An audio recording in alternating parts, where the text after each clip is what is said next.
Hi friends, నేను మహాభారతం గురించి question and answers అడుగుతున్నాను కదా. నిన్నటి షార్ట్లో కూడా క్వశ్చన్ అడిగాను కదా. అది ఏంటంటే మహాభారతాన్ని వేదవ్యాసుడు ఏ భాషలో రచించాడు. దీని ఆన్సర్ నేను ఎండింగ్లో చెప్తాను. ఇంకో క్వశ్చన్ ఏంటంటే పాండవులలో పెద్దవాడు ఎవరు. దీని ఆన్సర్ నేను రేపటి షార్ట్లో మెన్షన్ చేస్తాను.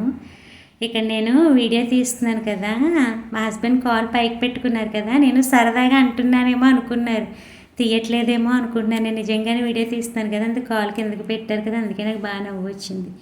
వ్యూ చూస్తున్నారా ఫ్రెండ్స్, ఎంత బాగుందో. మనం ఇన్ని అనుకున్నా కానీ విలేజెస్ చాలా బాగుంటాయి కదా ఫ్రెండ్స్.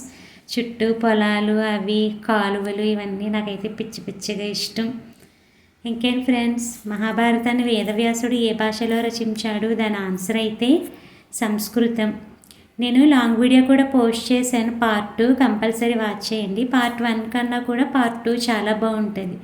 కంపల్సరీ వాచ్ చేసి సబ్స్క్రైబ్ కూడా చేయండి ఫ్రెండ్స్. ఇప్పుడైతే ఇంకా మా ఊరు రీచ్ అయిపోయాము, ఇంటికి వెళ్తున్నాను కదా, ఫుల్ హ్యాపీ. మా హస్బెండ్ పక్క నుంచి ఏం టైమే నీది, నువ్వు ఎప్పుడు అడుగు పెట్టినా ఇలాగే వర్షం పడిపోతుంది అంటున్నారు. నేను కాదు, నువ్వు లెగ్ పెట్టిన మహత్యం అది, నీ లెగ్ అలాంటిది అని నేను కామెడీ చేస్తున్నాను. అలా జోక్స్ వేసుకుంటూ ఇంటికి వెళ్ళిపోతున్నాము. సగం దారికి వచ్చాక వర్షం పడిపోతుందని ఒక పక్కకు ఆగాను.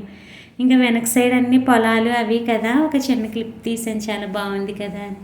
బాగుంది కదా ఫ్రెండ్స్, నాకైతే అంత ఇష్టమో అలాంటి చోట ఇల్లు కట్టుకొని అలా ఉండాలని ఒక డ్రీమ్ నాకు. అంతే ఫ్రెండ్స్, బాయ్ ఫ్రెండ్స్.